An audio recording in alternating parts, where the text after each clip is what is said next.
Hello my dear students. आज हम लोग इस वीडियो में सीएमए इंटर मैनेजमेंट अकाउंटिंग का दिसंबर 25 का पेपर सॉल्व करने आ रहे हैं और आपको सारा का सारा पेपर सॉल्व करके दिखाया जाएगा, समझाया जाएगा। सिर्फ इसका सॉल्यूशन लेने से नहीं होगा, थोड़ा समझना भी पड़ेगा कि कहाँ से क्या क्या आया है और आप आने वाले एग्ज़ाम के लिए और बेटर कैसे कर सकते हैं। दिसंबर 25 में जो एग्ज़ाम दिए हैं वो तो बिल्कुल ही मिला सकते हैं कि उनके क्या कमियां रह गई, और आने वाले टाइम में जो बच्चे एग्ज़ाम देने वाले हैं उनको भी अपना ये मिलाना है ही कि आप अपना प्रिपरेशन और बेटर कैसे कर सकते हैं।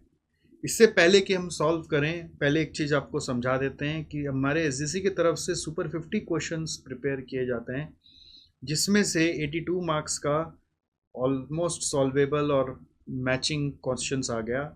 फिर एसजीसी मैथ से 84 मार्क्स का आया, मतलब ऐसा कुछ आया जो कहीं नहीं था। अगर एसजीसी मैथ में नहीं मैच हुआ तो कहीं एकदम बाहर से आ गया, जो कि आपके कहीं भी दूर दूर तक रीच में नहीं था। तो ऐसा भी एक क्वेश्चन आया है, तो we will discuss about that also. और एमसीक्यूज देखो, 28 मार्क्स का मैच हो गया आउट ऑफ 30। और मॉक टेस्ट पेपर्स जो हमने सेट किए थे, जिसमें मॉक टेस्ट संग्राम में बहुत सारे बच्चे आते हैं, उनका 59 मार्क्स का मैच हो गया। एनीवे, ये पूरा सॉल्व पेपर विथ एनालिसिस आप डाउनलोड कर सकते हो एसजीसी के टेलीग्राम चैनल से, या फिर आप हमारे स्टूडेंट हो, क्लास कर रहे हो, तो आपके नोट्स ड्राइव में भी आपको मिल जाएगा। तो कृपया करके यहाँ पे जाइए और बाकी सब्जेक्ट के भी पेपर्स डाउनलोड कर लीजिए, और अब रेडी हो जाइए ये पेपर का सॉल्यूशन को समझने के लिए, और हो सके तो साथ साथ करने के लिए। इसको सॉल्व करने के लिए आपके बीच आ रहे हैं none other than CMA Rahil Singhal, all India rank holder in both intermediate and final, who has done a lot of hard work to help you to solve this paper for you. चलिए बुलाते हैं राहिल भैया को।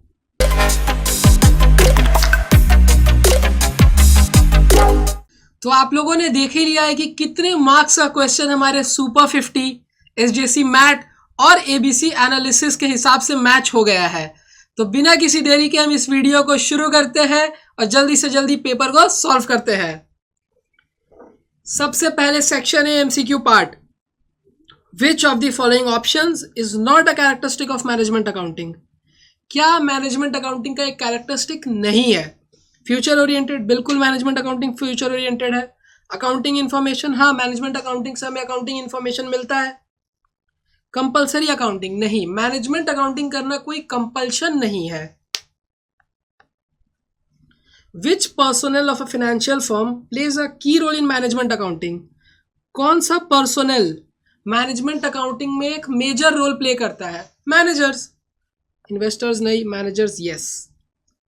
Production details of Messrs Bani Food Care are as under. Production units given है, are given है पर production run. Means जब भी हम प्रोडक्शन रन करते हैं, जब भी प्रोडक्शन करते हैं तो एक बार में 150 आवर्स लग जाते हैं। एक रन में 50 आवर्स, बी में 40, सी में 30 और डी में 40। तो हम देखते हैं कि एक प्रोडक्शन रन में कितने यूनिट्स हम बनाते हैं। एक प्रोडक्शन रन में अपने बना रहे हैं 10 यूनिट्स। एक प्रोडक्शन में रन में 10 यूनिट्स बन रहे हैं, तो 1000 यूनिट्स बनाने में कितने प्रोडक्शन रन लगे होंगे?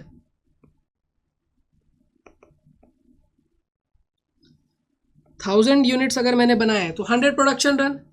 1100 यूनिट्स बनाए तो 110 प्रोडक्शन रन। 1200 यूनिट्स के केस में 120 प्रोडक्शन रन, और 1500 के केस में 150 प्रोडक्शन रन। तो ये प्रोडक्शन रन हुए, और मशीन आवर्स कितने पर प्रोडक्शन रन? 50। तो टोटल मशीन आवर्स अपने को मिल जाएगा। Total machine hours 100 into 50 plus 110 into 40 plus 120 into 30 plus 150 into 40। 5000 plus 4400 plus 3600 plus 6000। ये हमारा टोटल आएगा 5000 plus 4400 plus 3600 plus 6000, 19,000 machine hours. और इस 19,000 मशीन आवर्स के वजह से पैसे कितने खर्च हुए हैं? 2,25,000। तो पर मशीन आवर मिल जाएगा 2,25,000 डिवाइडेड बाई 19,000,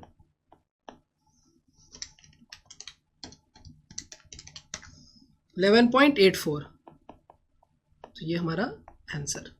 बस simple. In activity based costing an item for which cost measurement is required. Cost measurement हम किसके लिए करते हैं? कॉस्ट ऑब्जेक्ट के लिए। Messrs Bishnu limited sells two products A and B in the ratio 3:2, A 3 और B 2। Variable cost as percentage of sales for product A and B is 95%, 90%। A B variable cost ratio given है 95%, 90%।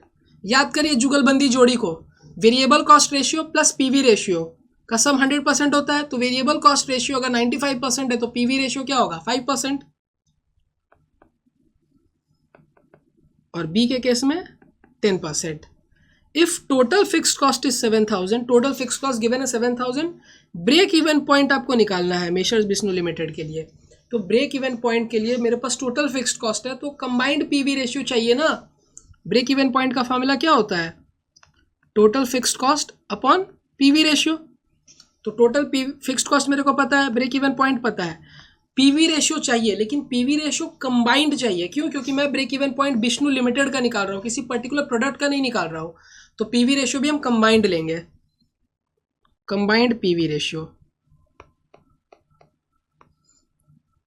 ए के लिए क्या होगा? ये 5% है और ए की रेशियो है 3, टोटल है 5, 3%। और बी के केस में 10%, 2/5, 4%, 3 + 4, 7% आ गया मेरा कंबाइंड पीवी रेशियो।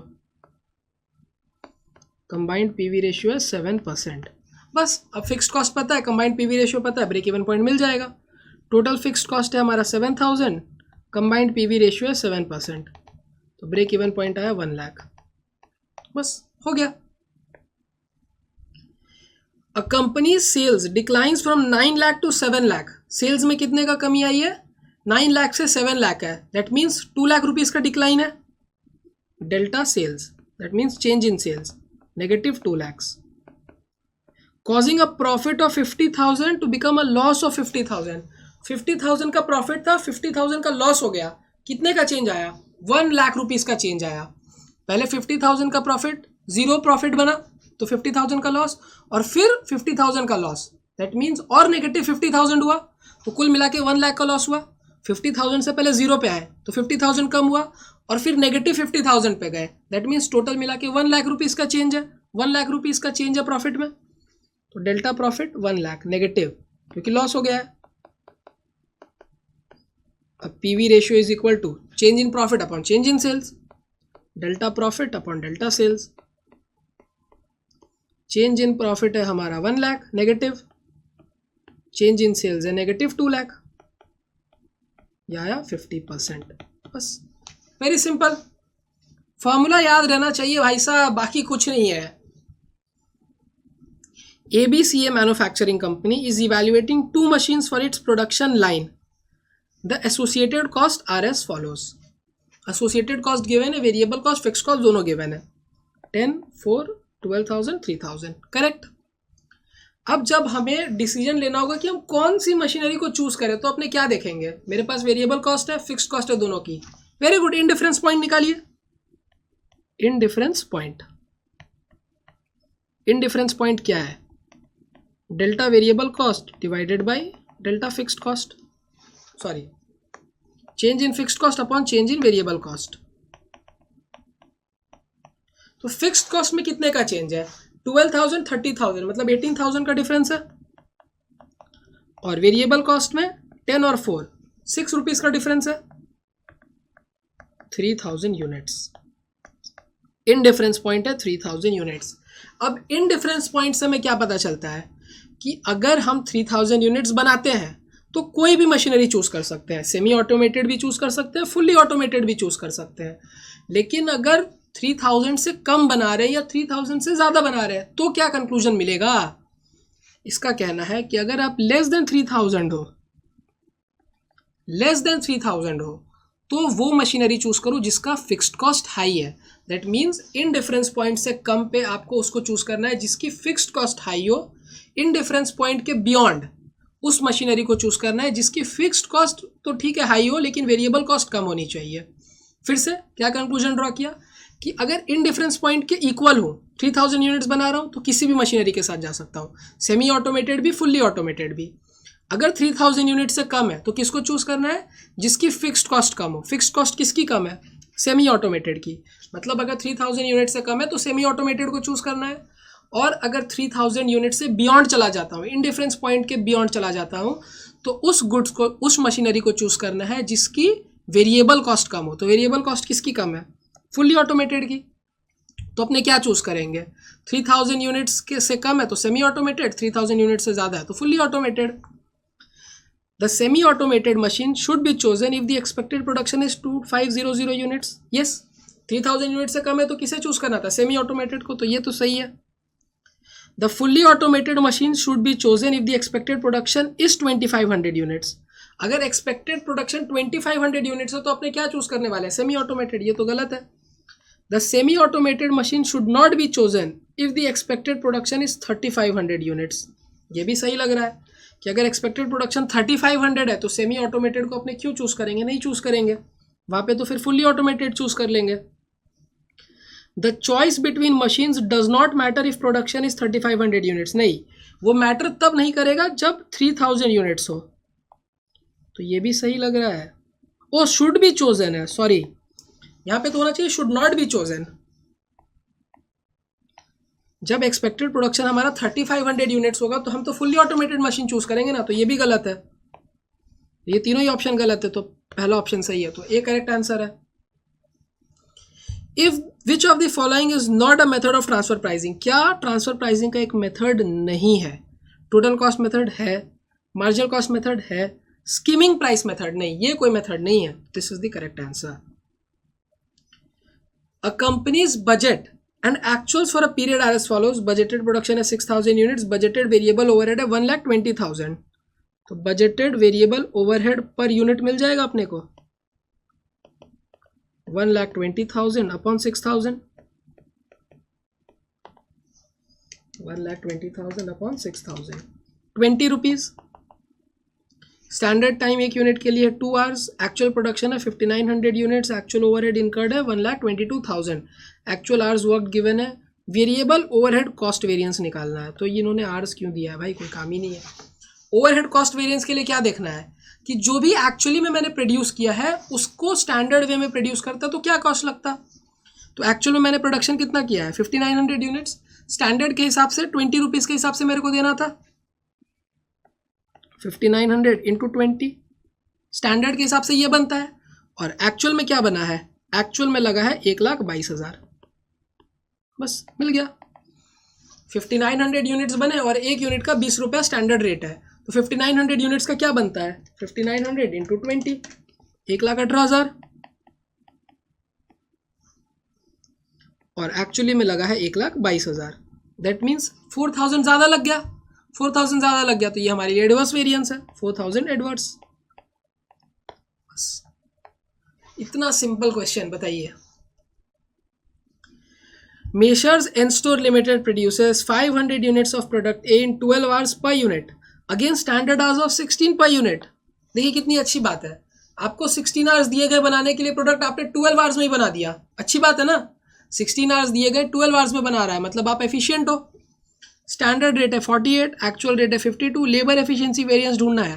तो लेबर एफिशिएंसी वेरिएंस के फॉर्मूले को रिकॉल करिए, फॉर्मूला नहीं कंसेप्ट रिकॉल करिए। लेबर एफिशिएंसी वेरिएंस का क्या कहना है, लेबर एफिशिएंसी वेरिएंस का कहना है कि कितना टाइम तुम्हें दिया गया काम करने के लिए वर्सेस तुमने कितना टाइम लिया। सिर्फ टाइम से मतलब है, पैसों से तो मतलब है ही नहीं। कितना टाइम दिया गया वर्सेस मैंने कितना टाइम लिया। तो मेरे को कितने आवर्स दिए गए 16 आवर्स, मैंने कितने आवर्स लिए सिर्फ और सिर्फ 12 आवर्स। कितने यूनिट्स पे 500 यूनिट्स पे। रेट से मतलब नहीं है, इसीलिए अपने स्टैंडर्ड रेट ले लेते हैं।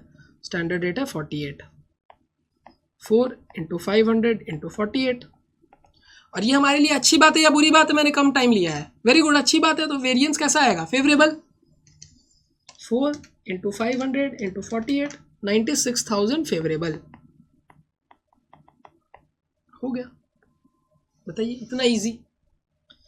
A dash is a budget which is continuously updated by adding a further accounting period when the earlier accounting period has expired. किसका फॉर्मूला है? रोलिंग बजट का। A division of a company has operating assets of 5 lakhs, ठीक है, generates an operating income of 1 lakh. Operating income given है. Company's minimum required rate of return is 15%. Company को 15% ही चाहिए, तो companies desired return, company को कितना पैसा चाहिए? 5 लाख लगाया, 15% का रिटर्न चाहिए। 5 लाख का 15% दैट इज 75,000। कंपनी को चाहिए 75,000। कंपनी ने कमाए कितने हैं? 1 लाख रुपीज। ऑपरेटिंग इनकम है 1 लाख। कितना एक्स्ट्रा कमा लिया?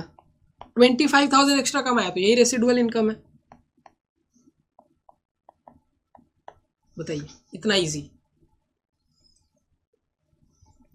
Which one of the excuse me following responsibility centers is an organizational unit whose manager is responsible for generating revenues? Revenue भी जनरेट करना है, एक्सपेंस को भी मैनेज करना है, मतलब profit centre. Revenue minus expense से ही प्रॉफिट आता है, तो रेवेन्यू पे भी ध्यान है, एक्सपेंस पे भी ध्यान है, profit centre. A business is deciding between 3 different investment options A, B, C. The probability of each option depends on 4 possible economic scenarios: recession, stability, growth और boom. How many unique payoff values will exist? कितने unique values exist करने वाले? देखिए, recession के case में 3, फिर stability के case में 3, growth के केस में 3, boom के केस में 3. That means 12 payoff. Very easy. 2 investment projects have the following characteristics. ए का एक्सपेक्टेड रिटर्न गिवन है, बी का एक्सपेक्टेड रिटर्न गिवन है, स्टैंडर्ड डेविएशन गिवन है। Which project is relatively riskier? कौन सा प्रोजेक्ट रिस्की है? तो अपने कोफिशिएंट ऑफ वेरिएशन निकाल लेते हैं। 15/20 0.75 और यहाँ पर 10 9/10 दैट इज 0.9। तो प्रोजेक्ट बी रिस्की है, क्यों? क्योंकि उसकी कोफिशिएंट ऑफ वेरिएशन हाई है। Project A because its standard deviation is higher, नहीं, स्टैंडर्ड डेविएशन हाई है तो क्या हुआ? रिटर्न भी तो हाई है। Project B because its standard deviation is lower relative to its return, नहीं। Project A because its coefficient of variation is higher, नहीं, कोफिशिएंट ऑफ वेरिएशन तो बी का हाई है। Project B because its coefficient of variation is higher, yes, very good, हो गया। अब section B, descriptive part, distinguish between management accounting, financial accounting. तो ये आप एक बार रीड कर लीजिएगा, मैंने यहाँ पे सोल्यूशन अटैच कर दिया है। क्वेश्चन नंबर 2B, यह आया हमारे इंट्रोडक्शन टू एमए से। जो हमारा फॉर्मेट रहता है नॉर्मल फॉर्मेट फॉलो हुआ है। पहला क्वेश्चन इंट्रोडक्शन टू एमए से आता है थ्योरी, वो इंट्रोडक्शन टू एमए से आया ये theory. 2B, innovate robotics limited specializes in manufacturing 2 advanced industrial robots, the robo welder and the robo painter. The company currently absorbs its factory overheads based on direct labour hours. For the upcoming month, the company has budgeted total overheads of 37,50,000 and 50,000 direct labor hours. Further details for the 2 product line are as follows. Budgeted production volume given है, दोनों के material cost given है, labor cost given है. A recent analysis has identified that the total factory overheads of 37,50,000 can be traced to 3 primary activities. इसका breakup given है कि ये जो 37,50,000 ओवरहेड्स में लगा है, इसमें ऑर्डर प्रोसेसिंग का 750 है, मशीन प्रोसेसिंग का 25 लाख है, प्रोडक्ट इंस्पेक्शन का 5 लाख है। These activities are driven by specific cost drivers. Cost driver word आ गया, मतलब एक्टिविटी बेस्ड कॉस्टिंग। और वैसे भी 2B में एक्टिविटी बेस्ड कॉस्टिंग का क्वेश्चन आता है, एकदम ईजी सा question. The relevant data for this driver is provided below. Order processed total given है, machine hours work total given है, इंस्पेक्शन आवर्स गिवन है। Determine the cost driver rate for each activity. Cost driver rate निकालना है, बताइए, इतना easy. Order processing में कितना पैसा लगा है? 7,50,000। तो सबसे पहले ऑर्डर प्रोसेसिंग के लिए करते हैं 7,50,000। और टोटल कितने ऑर्डर प्रोसेस हुए हैं? टोटल 600 ऑर्डर्स प्रोसेस हुए हैं। तो 7,50,000 लगा है कितने ऑर्डर्स के लिए? 600 ऑर्डर्स के लिए। 7,50,000 डिवाइडेड बाई 600 पर ऑर्डर का पता चल जाएगा, डिवाइडेड बाई 600, 1250 पर ऑर्डर। सेकेंड खर्च है हमारा मशीन प्रोसेसिंग का। मशीन प्रोसेसिंग में लगा है 25 लाख, और कितने मशीन आवर्स काम हुए हैं 50,000, तो मशीन प्रोसेसिंग का 25 lakh divided by 50,000, 25 lakh divided by 50,000 that is 50 per hour, ये भी मिल गया। थर्ड है इंस्पेक्शन, तो इंस्पेक्शन में खर्च हुआ है 5 लाख रुपए और इंस्पेक्शन आवर्स कितने हैं टोटल 20,000, 5 लाख अपॉन 20,000, यह है 20 रुपीज पर आवर। बस तो इतना इजी हो गया। तो ऑर्डर प्रोसेसिंग का 1250 है पर ऑर्डर, मशीन आवर्स का 50 पर आवर है और इंस्पेक्शन का 20 पर आवर है। तो कॉस्ट ड्राइवर तो मिल गया, part A clear.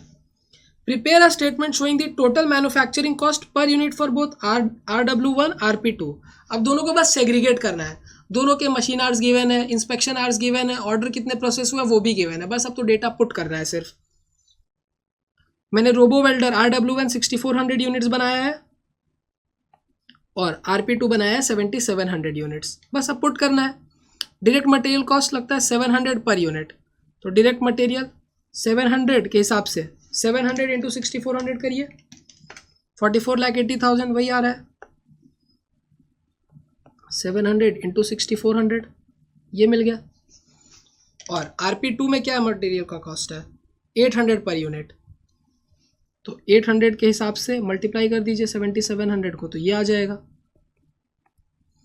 Direct labour में लगता है 720 पर यूनिट, 720 पर यूनिट है, कितने यूनिट्स अपने बनाए हैं, मैंने 6400 यूनिट्स बनाया, तो 720 के हिसाब से मल्टीप्लाई कर दीजिए, मिल जाएगा ये 720 इंटू 6400 आ गया। और RP2 में 960 पर यूनिट, 960 के हिसाब से मल्टीप्लाई करिए इसको। अब ऑर्डर प्रोसेसिंग में एक ऑर्डर प्रोसेस करने का 1250 रुपये लगता है, 1250 लगता है। RW1 मैंने कितना प्रोसेस किया है 400 इंटू 1250 करिए @1250, 400 इंटू 1250 5 lakhs। और यहाँ पे मैंने कितने ऑर्डर प्रोसेस किए 200, तो 200 इंटू 1250 2,50,000। मशीन प्रोसेसिंग में 50 पर आवर का खर्चा है, कितने आवर्स हैं RW1 में 22,500, तो 22,500 इंटू 50 11,25,000। और RP2 में 27,500, तो 27,500 इंटू 50 रुपीज़, 27,500 इंटू 50 13,75,000, ये भी मिल गया। और इंस्पेक्शन का 20 रुपीज़ पर आवर के हिसाब से लगता है, तो RW1 में इंस्पेक्शन कितने देर हुआ है 5,000 आवर्स, तो 5,000 इंटू 20,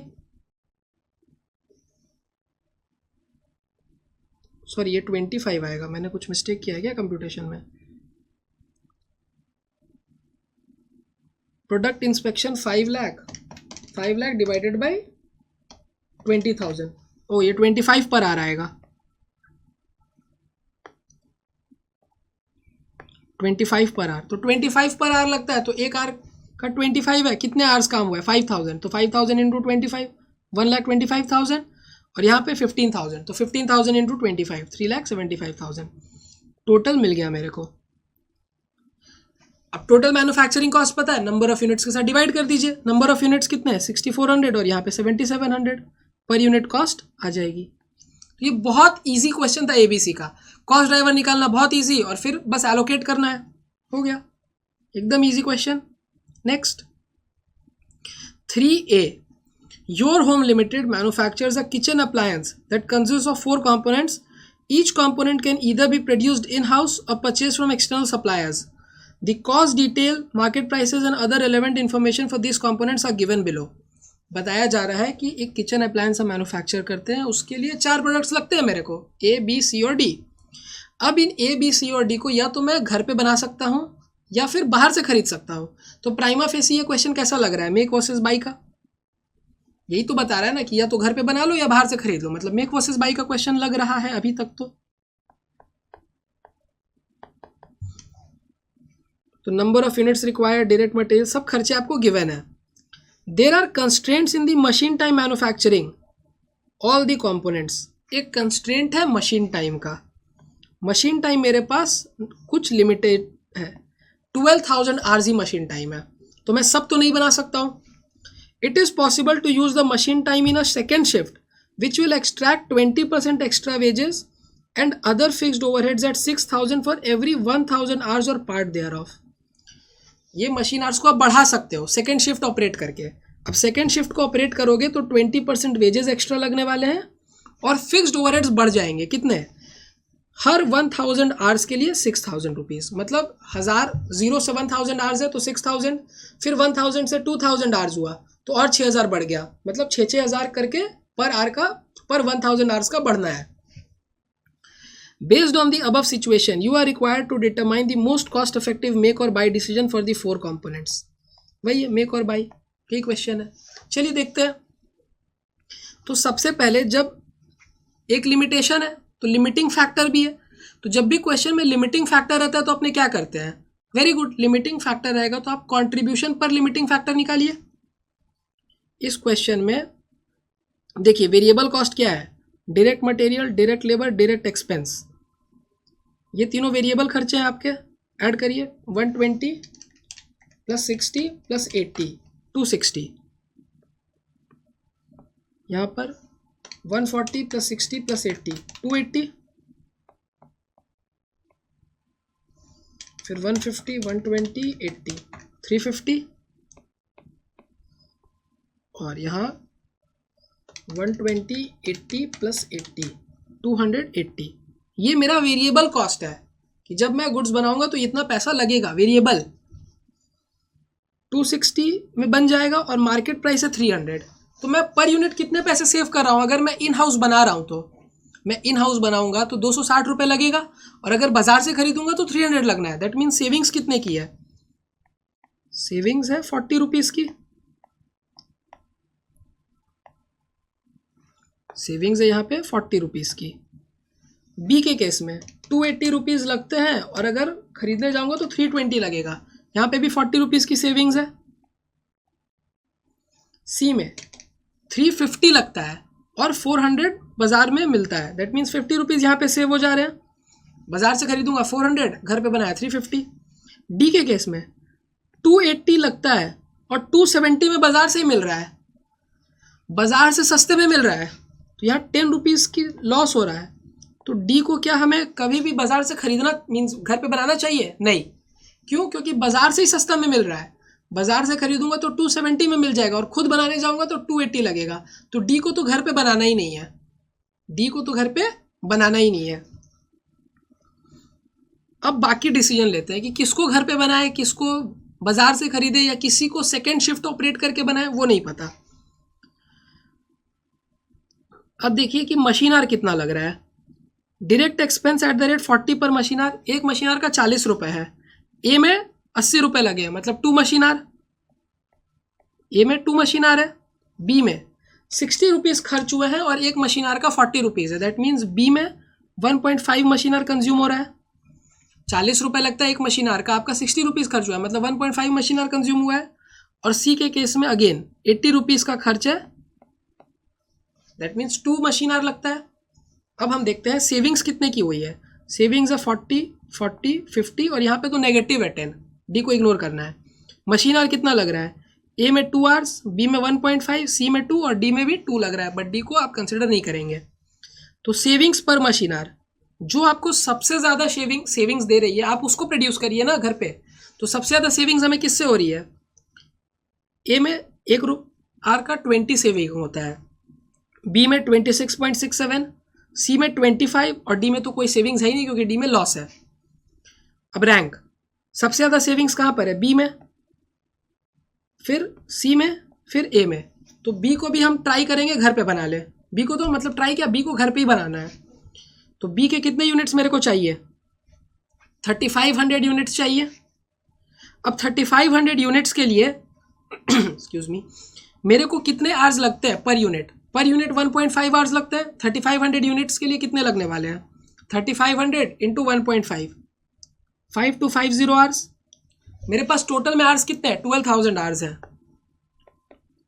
12,000 आवर्स हैं उसमें से 15250 लग गया, 6750 बचा। अब इससे मैं क्या बनाऊंगा, सी को कितने यूनिट्स चाहिए मेरे को, सी के 2000 यूनिट्स चाहिए और हर एक यूनिट का 2 आवर्स लगता है। तो सी में 2000 इंटू 2 4000 आवर्स कंज्यूम हो गया। 6750 था, 4000 गया, कितना बचा 2750 अभी भी बचा हुआ है। अब हम बनाएंगे ए। तो ए कितने यूनिट्स हम बना सकते हैं, 2750 आवर्स है और हर एक यूनिट बनाने के लिए 2 आवर्स लगता है, डिवाइड बाई 2, 1375 यूनिट्स हम बना सकते हैं। मेरे को चाहिए कितना मेरे को 3000 यूनिट्स चाहिए, मैं घर पे बना ले रहा हूँ 1375 तो घर पे बन गया। अब जो रिमेनिंग है, रिमेनिंग क्या करूँगा, रिमेनिंग या तो बाजार से खरीदूंगा या फिर सेकेंड शिफ्ट को ऑपरेट करके बनाऊंगा। अब ये देखना है कि बाजार से खरीद के सस्ता पड़ रहा है या सेकेंड शिफ्ट से। तो 1375 तक तो मेक है, तो ये हो गया आपका मेक वाला पोर्शन। प्रोडक्ट बी 5250 आप मीन्स प्रोडक्ट बी तो पूरा ही घर पे बनाओ, प्रोडक्ट सी भी पूरा घर पे बनाओ, प्रोडक्ट ए 1375 यूनिट्स तो घर पे बनाओ। अब बाकी जो है वो देखते हैं। तो कितना शॉर्टफॉल है, शॉर्टफॉल कितना है, 3000 यूनिट्स चाहिए जिसमें से 1375 बन गया, बचा कितना 1625। अब इस 1625 को या तो एक्सटर्नली खरीदो या फिर घर पे बनाओ सेकेंड शिफ्ट ऑपरेट करके। तो अगर बाई करता हो तो क्या कॉस्ट आएगा बाई करने का, 1625 इंटू परचेज कॉस्ट है 300 रुपीज़, 1625 इंटू 300 4,87,500। बाई किया तो 4,87,500 लगना है। अगर बाई नहीं करता हूँ, घर पे बनाता हूँ सेकेंड शिफ्ट ऑपरेट करके, तो क्या कॉस्ट लगेगा, डायरेक्ट मटेरियल देखिए 120 लगता है पर यूनिट, गिवन है यहाँ पे क्वेश्चन में 120, तो 1625 इंटू 120 1,95,000 लगा। डायरेक्ट लेबर में 60, और डायरेक्ट लेबर के लिए बता दिया था कि अगर आप सेकेंड शिफ्ट ऑपरेट करोगे तो 20% एक्स्ट्रा लगेगा, दैट मीन्स 120% आपको देना पड़ेगा। तो 60 इंटू 1625 इंटू 120%, क्यों एक्स्ट्रा 20%, तो ये एक्स्ट्रा आया 1,17,000। डायरेक्ट एक्सपेंस कितना लगना है, 1625 इंटू 80 1,30,000। क्लियर है यहाँ तक। अब क्वेश्चन में एक चीज़ और बताई गई थी आपको कि अगर आप सेकेंड शिफ्ट ऑपरेट करते हो तो फिक्स्ड कॉस्ट बढ़ जाएगा। कैसे, 6,000 रुपीज़ बढ़ेगा हर 1000 आवर्स के ब्लॉक के लिए। तो मेरे को 1625 यूनिट चाहिए, हर एक यूनिट बनाने में मेरे को 2 आवर्स लगता है। तो 1625 यूनिट्स के लिए कितना आवर्स चाहिए, 1625 इंटू 2 3250 आवर्स। 3250 में 3 ब्लॉक तो पूरा कंप्लीट हो गया, हर 1000 के लिए वो चेंज हो रहा है ना, तो 1000 पे 6000, देखिए ऐसे समझिए 0 से 1000 है तो 6000 लगा, फिर 1000 से 2000 है तो 12000, 2000 से 3000 के बीच में है तो 18000, और 3000 के से 4000 के बीच में है तो फिर 6000 बढ़ा 24000। आप किस रेंज पे हो, 3000 से 4000 वाले रेंज पे। आपको 3250 आवर्स चाहिए, दैट मीन्स आपका फिक्स्ड कॉस्ट क्या लगने वाला है 24,000। टोटल ऐड किया, क्या मिला मेरे को 1,95,000 प्लस 1,17,000 प्लस 1,30,000 प्लस 24,000 4,66,000। तो अगर मैं घर पे बनाता हूँ तो 4,66,000 लगता है, बाजार से खरीदता हूँ तो 4,87,500 लगता है। क्या मेरे लिए बेनिफिशियल है, वेरी गुड, कि मैं घर पे ही बना लूँ ना सेकेंड शिफ्ट को ऑपरेट करके। क्यों, क्योंकि सेविंग्स हो रही है। 4,66,000 माइनस 4,87,500, 21,500 रुपीज़ सेव हो रहा है। तो ये 21,500 रुपीज़ सेव करेंगे हम। तो कंक्लूजन क्या है हमारा, डी को तो घर पे बनाना ही नहीं है, क्यों, क्योंकि उससे लॉस हो रहा है, तो डी को बाजार से खरीदिए। ए, बी और सी को घर पे ही बनाइए, बी और सी को तो पूरा घर पे बनाइए, ए जितना घर पे बन रहा है बनाइए, बाकी सेकेंड शिफ्ट ऑपरेट करके बनाइए, बट बनाना घर पे ही है। तो component A, B and C should be made in house by using second shift, और component D should be bought as market price is lower. Variable cost ही नहीं आ रहा है तो क्यों बनाए घर पे, नहीं बनाएंगे। Clear. B, Gemini Electricals follows a cost plus pricing method for interdivisional transfers. Again, transfer pricing का question. Where transfer price are calculated by adding an estimated return to the cost incurred by each division. जो cost लगता है उसमें एक transfer price means हम एक अपना estimated return add करते हैं और फिर उसके हिसाब से ट्रांसफर प्राइस आता है। कॉस्ट आया, कॉस्ट में कुछ रिटर्न ऐड किया, फिर ट्रांसफर प्राइस मिल गया। The relevant portion of the budget for the division A for the year 25-26 is given below. Fixed assets है 5 lakh, current asset other than debtors है 3 लाख, डेटर्स है 2 लाख। तो टोटल कैपिटल इन्वेस्टमेंट कितना है? 5 lakh fixed asset में, 3 lakh rupees आपका current asset other than debtors और बाकी 2 लाख डेटर में, तो कुल मिला के 10 लाख रुपीज़ का इन्वेस्टमेंट है। एनुअल फिक्स्ड कॉस्ट है 8 lakhs, variable cost per unit है 10 रुपीज़, बजटेड वॉल्यूम 4 lakhs है, डिजायर्ड रिटर्न ऑन इन्वेस्टमेंट है 28%। तो मैंने इन्वेस्टमेंट कितना कर रखा है?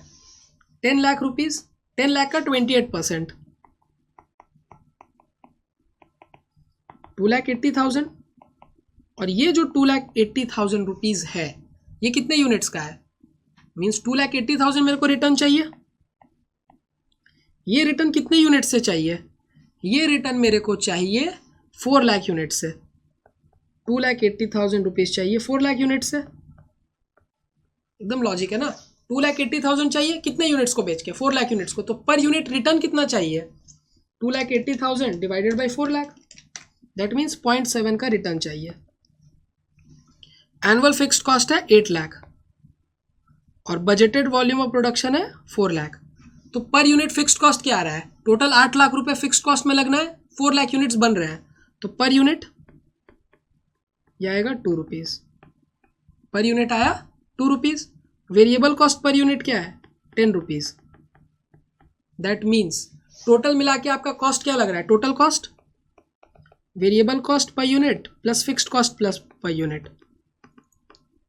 वेरिएबल कॉस्ट है 10 रुपीज़, फिक्स्ड कॉस्ट है 2 रुपीज़, टोटल कॉस्ट है 12।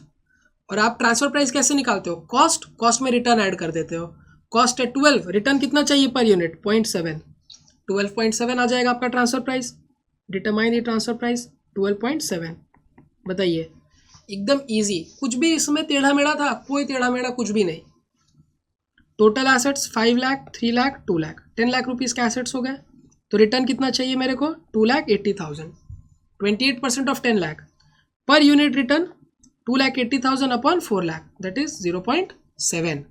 पर यूनिट रिटर्न चाहिए 0.7। अब पर यूनिट कॉस्ट देखिए, वेरिएबल कॉस्ट है 10 का, फिक्स्ड कॉस्ट कुल मिला के 8 लाख रुपए फिक्स्ड कॉस्ट लगता है 4 लाख यूनिट्स के लिए।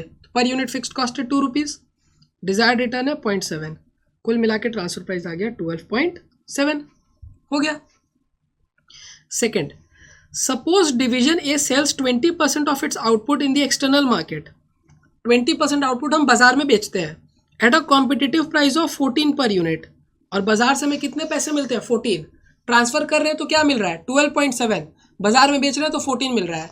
तो एज अ मैनेजर मैं क्या चाहूँगा? आप एकदम ऐसा सोचिए, आप मैनेजर हो, एक कस्टमर है उसको आप गुड्स देते हो 12.7 में, दूसरा कस्टमर है उसको गुड्स आप देते हो 14 में, तो आप क्या डिमांड करोगे? कि जिसको मैं 14 में दे रहा हूँ उसको ज़्यादा दूँ, क्योंकि वहाँ से ज़्यादा पैसे आ रहे हैं। Discuss how this external selling price may influence the transfer price charge to other divisions given that division A can not increase the output beyond 4 lakh units. मैं 4 लाख यूनिट से ज़्यादा बना ही नहीं सकता हूँ, 4 लाख यूनिट से ज़्यादा नहीं बना सकता हूँ। अभी 4 लाख यूनिट्स बनाता हूँ, 20% एक्सटर्नल सप्लाई करता हूँ मार्केट में और बाकी इंटरनल ट्रांसफ़र कर देता हूँ। अगर क्या हो, अगर मार्केट में डिमांड बढ़ने लगे, मेरे को मार्केट से डिमांड आने लगे 20% से ज़्यादा, 30%, 40%, बाजार से ज़्यादा डिमांड आने लगेगी, तो मैं क्या करूँगा? ट्रांसफ़र प्राइस को बढ़ाऊँगा। क्यों? क्योंकि अगर मैं बाजार में नहीं बेच के इंटरनली ट्रांसफ़र करता रहूँगा तो मेरे को तो लॉस हो रहा है ना एक तरीके से। बाजार में बेच के मेरे को 14 रुपीज़ मिल सकता है, बट मैं क्या कर रहा हूँ? बाजार में नहीं बेच रहा हूँ, इंटरनली ट्रांसफ़र कर रहा हूँ 12.7 में। मेरे जैसा बेवकूफ़ कोई नहीं है। तो हम क्या करेंगे? अगर एक्सटर्नल मार्केट में डिमांड बढ़ेगी तो फिर हम ट्रांसफ़र प्राइस को भी 14 रुपीज़ ले जाएंगे। क्यों? क्योंकि मेरे को बाजार से 14 रुपीज़ मिल रहे हैं, फिर भी मैं अगर 12.7 में ट्रांसफ़र कर रहा हूँ तो ये मैं गलत कर रहा हूँ, मेरे को अपॉर्चुनिटी लॉस हो रहा है। तो अपॉर्चुनिटी लॉस से बचने के लिए फिर ट्रांसफ़र प्राइस को बढ़ा के मार्केट प्राइस पर लेके जाना पड़ेगा। देखिए, when 20% of the output is sold externally it generates an extra revenue of 1.3 per unit. Extra revenue आ रहा है ना, बाजार में तो 14 में बिक रहा है। तो there is a constraint of 4 lakh units if the external demand increases. अगर एक्सटर्नल डिमांड बढ़ेगा तो फिर हम ट्रांसफर प्राइस को बढ़ा देंगे, वरना फिर ट्रांसफर प्राइस वही रहेगा तो फिर हम एक्सटर्नली बेचेंगे, ट्रांसफर नहीं करेंगे। दो ही तो ऑप्शन है, या तो ट्रांसफर करिए या एक्सटर्नली बेचिए। और अगर ट्रांसफर कर रहे हो तो फिर 14 रुपीज़ में करो, तभी तो जाके आपका कॉन्ट्रीब्यूशन लॉस नहीं होगा ना। बस हो गया। 4A, happy holiday home organizes excursion trips for school children on a payment basis. Relevant information for a proposed excursion trip is given below. Revenue per child given है 4000. Expenses क्या लगने वाले हैं? ट्रेन ट्रिप पर, train fair पर child पर trip, तो ये वेरिएबल कॉस्ट है। मील्स पर चाइल्ड पर ट्रिप, ये भी वेरिएबल कॉस्ट है, पर चिल्ड्रन के हिसाब से लगेगा। क्राफ्ट मटेरियल पर चाइल्ड पर ट्रिप, ये भी वेरिएबल कॉस्ट है। रूम रेंट पर trip, 4 children can be accommodated in a room, ये जो है इसमें 4 चिल्ड्रन का आपको पैसा दिया हुआ है, तो ये सेमी वेरिएबल कॉस्ट है। अब रूम में 3 रहे, 2 रहे, 1 रहे या 4 रहे, वो लगेगा तो 760 ही। और ट्रांसपोर्ट एट पिकनिक स्पॉट, उसमें 6 चिल्ड्रन बैठ सकते हैं, 1200 रुपीज़ लगना है। तो अगर एक स्टूडेंट बैठेगा तो भी 1200 लगेगा, 2 बैठेगा तो भी 1200, 3 बैठे तो भी 1200, 4, 5, 6 कितने भी बैठे 1200, 6 से ज़्यादा होगा तो फिर एक्स्ट्रा बढ़ेगा, तो ये भी सेमी वेरिएबल कॉस्ट है। Fixed costs that are required to be covered in the trip is 5,18,130. You are required minimum number of children to cross the break even point. Break even point निकालना है, तो पहले हम assume कर लेते हैं कि सारे खर्चे जो है मेरे वो एक बार के लिए वेरिएबल है। एक बार के लिए आप सारे खर्चों को वेरिएबल मान लीजिए। 1700, 300, 600, ये तो डायरेक्टली है। अब 760 4 जन का है, तो एक स्टूडेंट का क्या बनता है 760 बाई 4, 190, और ये 1200 अगेन 6 स्टूडेंट्स का है, तो एक स्टूडेंट का क्या बनता है 1200 अपॉन 6, 200। टोटल कॉस्ट क्या आ गई 1700 प्लस 300 प्लस 600 प्लस 190 प्लस 200, 2990, ये टोटल कॉस्ट है। और हर एक स्टूडेंट से हम कितना पैसा ले रहे हैं 4000, तो कंट्रीब्यूशन मिल जाएगा मेरे को 4000 माइनस 2990। 4000 मैंने लिया, 2990 मैंने पेमेंट किया, 4000 माइनस 2990 दैट इज 1010। कॉन्ट्रीब्यूशन आया 1010। अब आपको क्या निकालना है break even point, minimum number of children. Formula क्या होगा fixed cost upon contribution per unit. Fixed cost है हमारा 5,18,130, ब्रेक इवन पॉइंट है 1010। डिवाइड करिए 5,18,130 डिवाइडेड बाई 1010, 513। तो मेरे को 513 स्टूडेंट्स अगर मिल जाते हैं तो मैं ब्रेक इवन कर लूँगा। अब यहाँ पे एक चक्कर है। चक्कर क्या है कि मैंने तो ये जो 2 कॉस्ट है मेरे, ये तो सेमी वेरिएबल है, 4 स्टूडेंट्स तक फिक्स्ड है। अगर 4 स्टूडेंट से ज़्यादा हो जाए या 6 स्टूडेंट से ज़्यादा हो जाए तो ये कॉस्ट भी फ्लक्चुएट करेंगे। तो आप एक्चुअली में देखिए 513 स्टूडेंट्स के लिए आपका क्या कॉस्ट आपने एज्यूम किया है।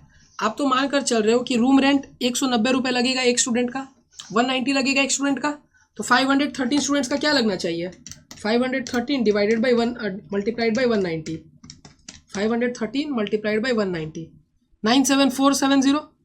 आपके कैलकुलेशन में तो ये है, आपने कैलकुलेशन कैसे किया है 190 रुपीज़ के हिसाब से, 513 स्टूडेंट्स 190 के हिसाब से 97470 लगने चाहिए। क्लियर। एक्चुअली में क्या लगा होगा, लेकिन एक्चुअली में बता रहे हैं कि 4 चिल्ड्रन के लिए लगता है ये 760। तो पहले 513 बाई 4 करिए, देखिए कितने रूम्स आपको चाहिए 513 अपॉन 4, 128.25। तो क्या आप 128.25 रूम ले सकते हो? नहीं, आपको तो 129 रूम लेना पड़ेगा, 129 रूम। और हर एक रूम का रेंट कितना है 760, तो 129 इंटू 760, 129 इंटू 760, 98040, 98040। तो एक्चुअली में खर्च लगा है 98040 और आपने कैलकुलेशन में कितना लिया है सिर्फ 97470। तो शॉर्टफॉल है, कितने का शॉर्टफॉल है 570 का। हमेशा जब भी ऐसा क्वेश्चन आएगा ना जिसमें variable cost semi variable cost होगा तो हमें ये शॉर्टफॉल निकालना पड़ेगा। अगेन हम शॉर्टफॉल निकालेंगे किसके लिए, लोकल ट्रांसपोर्ट के लिए। मैंने लोकल ट्रांसपोर्ट का एक स्टूडेंट का 200 रुपये मान के चला है, तो 513 स्टूडेंट्स का क्या लगना चाहिए 513 इंटू 200, 1,02,600। क्या एक्चुअली में भी इतना लगेगा, देखते हैं। 513 स्टूडेंट्स हैं और 6 स्टूडेंट बैठ सकते हैं एक बस में, तो डिवाइड बाई 6, 513 डिवाइड बाई 6, 85.5 आ रहा है। तो क्या मैं 85.5 बस ला सकता हूँ? नहीं, मेरे को तो 86 बस चाहिए। तो 86 बस, और 86 बस का 1200 रुपीज़ के हिसाब से क्या लगना चाहिए? 86 इंटू 1200, 1,03,200। 86 इंटू 1200, यहाँ पे भी शॉर्टफॉल है। कितने का शॉर्टफॉल है? 600 का शॉर्टफॉल है। 600 का शॉर्टफॉल है। तो टोटल शॉर्टफॉल मेरे पास कितना हुआ? 1170। ये मेरे को 1170 चाहिए। अब ये 1170 लाने के लिए मैं क्या करूं? देखिए, अभी मेरे पास अगर मैं एक स्टूडेंट और बढ़ा देता हूं तो उसके लिए मेरे को कोई अलग से रूम रेंट नहीं देना पड़ेगा, क्योंकि मैं तो ऑलरेडी क्या करके चल रहा हूं। मैंने देखिए 129 रूम्स ले लिए हैं। 129 रूम्स ले लिए हैं। अब 129 रूम्स के लिए मेरे को कितने स्टूडेंट चाहिए? 129 इंटू 4, 516। मतलब 516 स्टूडेंट्स तक मैं 513 स्टूडेंट्स के हिसाब से कंप्यूट कर रहा हूं, बट रूम रेंट मैंने 516 तक का ले लिया है। समझ रहे हैं आप मेरी बात? रूम रेंट मैंने 98040 लिया है, 129 रूम्स। तो 129 रूम्स में 516 स्टूडेंट्स आ सकते हैं। तो अब जो मैं कोई एक्स्ट्रा स्टूडेंट को लूंगा तो उसके लिए मेरे को रूम रेंट देना है? नहीं देना है। और ट्रांसपोर्ट मैंने कितने बस हायर किए? 86 बस हायर किए। 86 बस में 516 स्टूडेंट बैठ सकते हैं। 86 बस में 516 स्टूडेंट्स बैठ सकते हैं। तो अब ना तो कोई भी अगर स्टूडेंट 513 तक तो मैं ऑलरेडी कंप्यूट कर चुका हूँ। 513 तक मेरे को कम कंट्रीब्यूशन आ रहा है 1170 का। तो अब अगर मैं कोई भी स्टूडेंट बढ़ाता हूँ, 514 स्टूडेंट्स लेके जाता हूँ, 515 लेता हूँ या 516 लेता हूँ, तो बस का पैसा मीन्स जो ट्रांसपोर्ट का पैसा है वो अलग से नहीं लगेगा, और साथ ही साथ ये जो रूम रेंट का पैसा है ये भी अलग से नहीं लगेगा। ये तो 516 स्टूडेंट्स तक कवर हो गया ना। तो अब रूम रेंट का पैसा अलग से नहीं देना है, बस का पैसा अलग से देना नहीं है। तो एक स्टूडेंट को अगर और ऐड करूंगा तो उसकी वजह से एक्स्ट्रा खर्च क्या आएगा? एक्स्ट्रा खर्च सिर्फ ये और ये आना है। यही तीन तो एक्स्ट्रा खर्च आएगा। 1700 प्लस 300 प्लस 600, 2600। और मैं लूँगा कितना उस स्टूडेंट से? 4000। 1400 रुपीज़ का कॉन्ट्रीब्यूशन उस स्टूडेंट से आएगा। 1400 का कॉन्ट्रीब्यूशन आया। मेरा कॉन्ट्रीब्यूशन शॉर्टफॉल कितना हो रहा था? 1170। तो क्या रिकवर हो जाएगा? बिल्कुल रिकवर हो जाएगा। तो मिनिमम नंबर ऑफ स्टूडेंट्स हम कितने लेके जाएंगे ट्रिप पे? 514। क्लियर है? 513 स्टूडेंट्स जब आया तो उसमें दो गड़बड़ हो गई। दो गड़बड़ क्या हुई? एक रूम रेंट और एक ट्रांसपोर्ट। रूम रेंट में 570 का शॉर्टफॉल आ रहा है और लोकल ट्रांसपोर्ट में 600 का शॉर्टफॉल आ रहा है। दैट मीन्स टोटल में 1170 का शॉर्टफॉल आया। अब इस 1170 को मेकअप करने के लिए मेरे को एक स्टूडेंट और चाहिए। मीन्स पता नहीं कितने स्टूडेंट चाहिए। सपोज करते हैं एक स्टूडेंट और अगर एक्स्ट्रा लेके आता हूँ तो उसका अलग से क्या खर्च लगेगा? रूम रेंट लगना नहीं है, क्योंकि रूम रेंट 516 स्टूडेंट्स तक कवर्ड है। ट्रांसपोर्ट नहीं लगना है, 516 स्टूडेंट्स तक कवर्ड है। तो अलग से जो पैसा लग रहा है वो सिर्फ ट्रेन फेयर है, मील का है और क्राफ्ट मटेरियल का है। तो यहाँ से कॉन्ट्रीब्यूशन कितना है? 1400। मेरे को सिर्फ 1170 का कॉन्ट्रीब्यूशन चाहिए था, लेकिन 1400 का कॉन्ट्रीब्यूशन आ गया। तो मेरा जो शॉर्टफॉल हो रहा था वो तो रिकवर हो गया। दैट मीन्स अगर मैं एक स्टूडेंट और एक्स्ट्रा ले आता हूँ तो मैं ब्रेक इवन कर लूँगा। तो break even number of students क्या होंगे?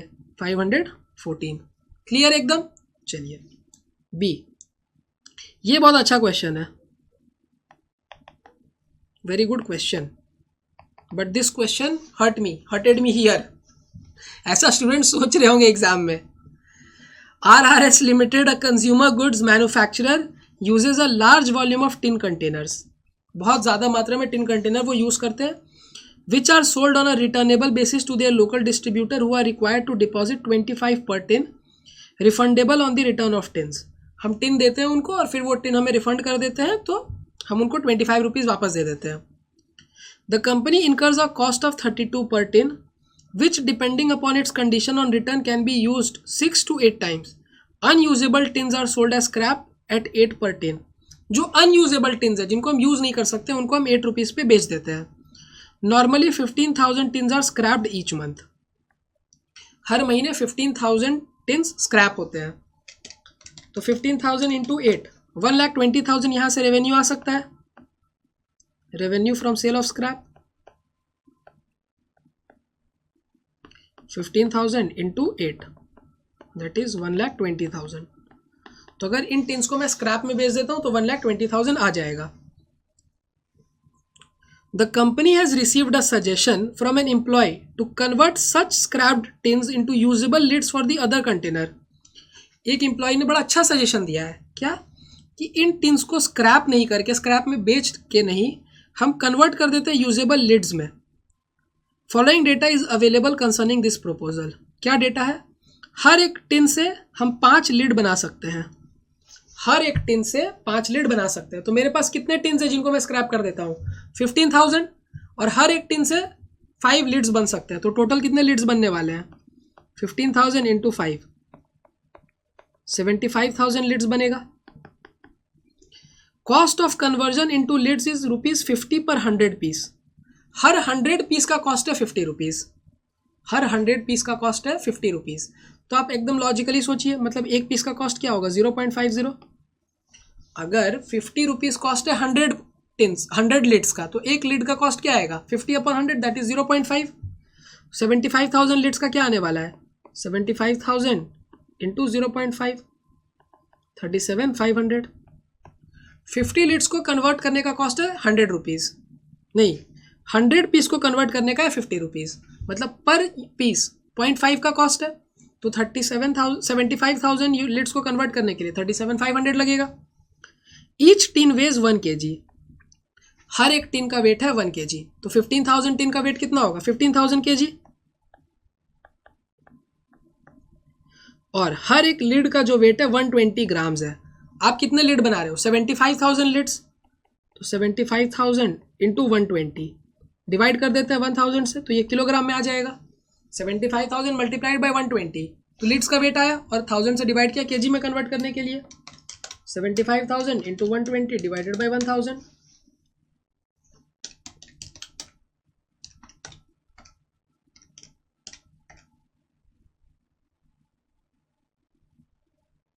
ये आ रहा है 9,000 kg. Scrapped lids and other cut-offs of the tin can be sold at 5 per kg. तो एक्स्ट्रा कितना बचा? जब लीड बनाया तो कट ऑफ लीड्स बना 9,000 kg और टिन मेरे पास था 15,000 kg. तो जो कट ऑफ मटेरियल है वो मिल जाएगा. 15,000 kg मेरे पास टिन था, इसमें से 9,000 kg का तो लीड्स बन गया. तो ये 6,000 kg कट ऑफ है. इस कट ऑफ को मैं बेच सकता हूँ. कितने में बेच सकता हूँ? 5 रुपये पे. तो यहाँ से एक रेवेन्यू आ जाएगा 30,000 का. Company's requirements of lids are 1 lakh per month which it currently buys at 2 per piece. Company को 1 लाख लीड की ज़रूरत पड़ती है जिसको वो मार्केट से खरीदता है 2 रुपये पे. तो अगर मेरी कॉस्ट पर लीड 2 रुपये से कम आती है, प्रपोजल दिया ना इस आदमी हमारे एम्प्लॉय ने, तो इस प्रपोजल को ध्यान में रखते हुए अगर हमारी कॉस्ट 2 रुपीज़ से कम आ जाती है, हमारी कॉस्ट 2 रुपीज़ से कम आ जाती है, तो हम क्या करेंगे?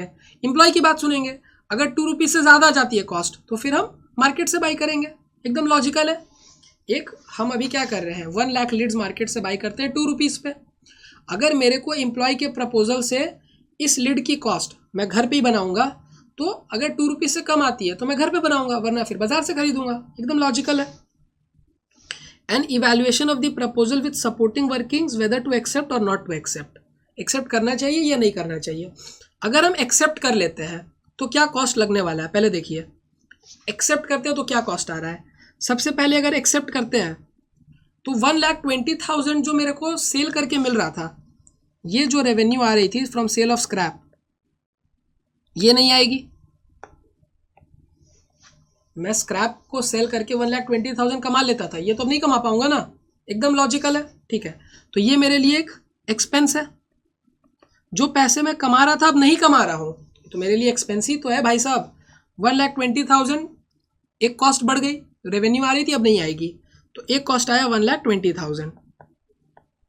दूसरा कॉस्ट कन्वर्जन का, कन्वर्ट कराने में और 37,500 लग गए. 37,500 ऐड कर दिया. 37,500 अलग से लगे, उनको ऐड किया और कुछ रेवेन्यू आ गई. ये तो लीड का कट ऑफ है ना, ये 30,000 तो पहले नहीं आ रहा था, तो ये रेवेन्यू रियलाइजेशन हो गई. इस 30,000 को मैंने माइनस कर दिया. तो अलग से मेरे पास से कितने पैसे लगे? 1,20,000 प्लस 37,500 माइनस 30,000, 127,500. अलग से कितने पैसे लगे? 127,500. वापस से मैं 1,20,000 रेवेन्यू कमा रहा था स्क्रैप को बेच के, वो अब नहीं कमा पाऊंगा, तो वो मेरे लिए कॉस्ट है, अपॉर्चुनिटी लॉस 1,20,000 का। कन्वर्ट कराने में अलग से 37,500 लगेगा, ऐड कर देंगे।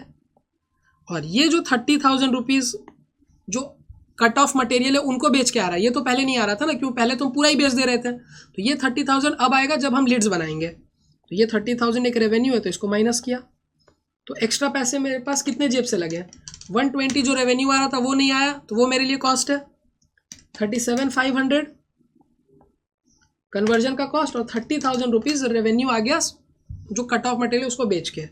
तो कुल मिला के 127,500 लगा। कितने लीड्स बने, 75,000 लीड्स बन गए, डिवाइड करिए 75,000 से, तो पर लीड की कॉस्ट आई 1.7। मेरी कॉस्ट लगी 127,500 कितने लीड्स के लिए, 75,000 लीड्स के लिए, तो पर लीड की कॉस्ट आई 1.7, पर लीड की कॉस्ट आई 1.7। बाजार से मैं कितने में खरीद रहा हूँ, बाजार से मैं खरीद रहा हूँ 2 रुपीज़ में, तो मेरे को पैसे बचे या नहीं बचे, बिल्कुल बचे।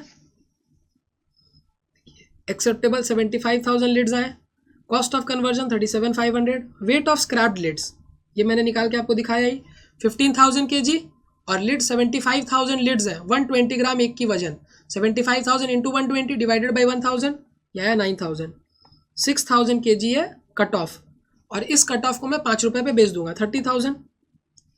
अब लॉस फ्रॉम रेवेन्यू कितना है, 1,20,000 लॉस ऑफ रेवेन्यू हो गया, ये मैं बेच पा रहा था बट अब नहीं बेच पाऊंगा, 1,20,000 का लॉस है। कॉस्ट ऑफ कन्वर्जन 37,500 और सेल ऑफ स्क्रैप 30,000 माइनस किया, तो 127,500 कॉस्ट आया मैन्युफैक्चर करने का, पर लीड का कॉस्ट आया 1.7। अब मैं बाजार से कितने में खरीद रहा हूँ, 2 रुपीज़ पे बाजार से खरीदता हूँ, तो मेरे के लिए तो बेनिफिशियल है ना, 1.7 में ही मेरे को मिल गया, तो सेविंग्स पर लीड है 0.3, सेविंग्स पर लीड है 0.3। पहले 2 रुपीज़ में खरीदा था, 1.7 पे घर पे ही बना लूंगा। ये हो गया पहला पार्ट। दूसरा, a statement of estimated savings that will accrue to the company, कितने सेविंग्स होने वाले हैं कंपनी को। अब ये देखिए लॉजिकल एकदम, 75,000 लीड्स आप बाजार से खरीद, पहले तो आप 1 लाख खरीद रहे थे, 1 लाख लीड्स आप खरीदते थे 2 रुपीज़ पे, 2 लाख लगता था। अब आप कितने लीड्स खरीदने वाले हो, अब आप 30,000 तो वैसे भी खरीदने वाले, 25,000 खरीदोगे बाजार से, या ऐसे नहीं सोच के आप ऐसे सोचिए, पहले मैं पूरा 1 लाख बाजार से खरीद रहा था, अब नहीं खरीदूंगा, अब कितना खरीदूंगा, अब 25,000 ही खरीदूंगा, तो वो तो अलग है। सेविंग्स कहाँ पे हुई, सेविंग्स हुई ना 75,000 लीड्स पे, 75,000 लीड्स को पहले मैं 2 रुपीज़ पे खरीदता था, अब वो 1.7 में ही मेरे को मिल जाएगा, मतलब 0.3 की सेविंग्स हुई यहाँ पे, दैट मीन्स 22,500 रुपीज़ सेव हो गया। पहले मैं ये 75,000, देखिए 1 लाख में 25,000 तो अभी भी बाजार से खरीदूंगा, तो वो इररिलेवेंट है। घर पे कितना बना रहा हूँ 75,000, तो कॉस्ट कितने पे बचेगा, 75,000 पे ही बचेगा। कितना कॉस्ट बच रहा है 0.3 करके, तो 75,000 इंटू 0.3 22,500, बस ये मेरी सेविंग्स पर मंथ। 75,000 लीड्स मैंने घर पे बनाए, और घर पे बनाने से 0.3 की सेविंग्स हो गई पर यूनिट, तो मल्टीप्लाई करके मेरे को मिल गया आंसर। बताइए, क्वेश्चन ये थोड़ा ट्रिकी हो सकता है, इसको ज़रूर से ज़रूर आपको देखना है। वेरी गुड, आगे बढ़ते हैं। 5A, the standard cost data of 3 products X, Y and Z manufactured by Preet India LLP are given below together. Budgeted sales given है, सेलिंग प्राइस गिवन है, कॉस्ट गिवन है, actual sales, actual selling price और actual cost given है। सबसे पहले आपको निकालना है बजटेड प्रॉफिट और एक्चुअल प्रॉफिट। बताइए, इतना सिंपल क्वेश्चन, बजटेड प्रॉफिट में ही मिल जाएगा। सेलिंग प्राइस है 40, कॉस्ट है 28, बजट, तो ये 12 आएगा, ये बजटेड डेटा है, और ये आपका एक्चुअल डेटा है। तो बजट के हिसाब से 12 रुपीज़ का प्रॉफिट था, यहाँ पे भी 12, यहाँ पे 16। अब मल्टीप्लाई करिए यूनिट्स के साथ, 25,000 इंटू 12, 3 लाख रुपीज़। यहाँ पे 20,000 यूनिट्स और हर एक यूनिट पे 12 रुपीज़ का प्रॉफिट, 2,40,000। जेड में 15,000 यूनिट्स और हर एक यूनिट पे 16 रुपीज़ का प्रॉफिट, 2,40,000। तो टोटल मिला के 3 लाख प्लस 2.4 लाख प्लस 2.4 लाख, तो बजटेड प्रॉफिट था 7,80,000। क्लियर। एक्चुअल प्रॉफिट देखिए, एवरेज सेलिंग प्राइस है 42, कॉस्ट है 30, दैट मीन्स 12, यहाँ पे 6 और यहाँ पे 81 माइनस 63, 18 रुपीज़। कितने यूनिट्स बेचे? 20,000 यूनिट्स बेचे, 12 रुपीज़ का प्रॉफिट हुआ, 2,40,000। फिर ये 22,000 इंटू 6, 1,32,000। जेड में 18 इंटू 16,000, 2,88,000। तो टोटल आ रहा है 2,40,000 प्लस 1,32,000 प्लस 2,88,000, 6,60,000। बजट के हिसाब से आने चाहिए थे 7,80,000, एक्चुअली में आया 6,60,000। तो वेरिएंस है, कितने का वेरिएंस है? 1,20,000 का एडवर्स वेरिएंस है। पहला पार्ट क्लियर है। बजटेड प्रॉफिट एक्चुअल प्रॉफिट निकल गया, budgeted profit 780, actual profit 660, variance कितने का? 1,20,000 का adverse. The variance in profit analysed into, अब वेरिएंस जो आ रहा है इसका ब्रेकअप देना है कॉस्ट के हिसाब से, सेल्स प्राइस वेरिएंस के हिसाब से और सेल्स वॉल्यूम वेरिएंस। तो प्रॉफिट का जो वेरिएंस होता है उसके लिए सेल्स प्रॉफिट वॉल्यूम वेरिएंस लेना पड़ता है।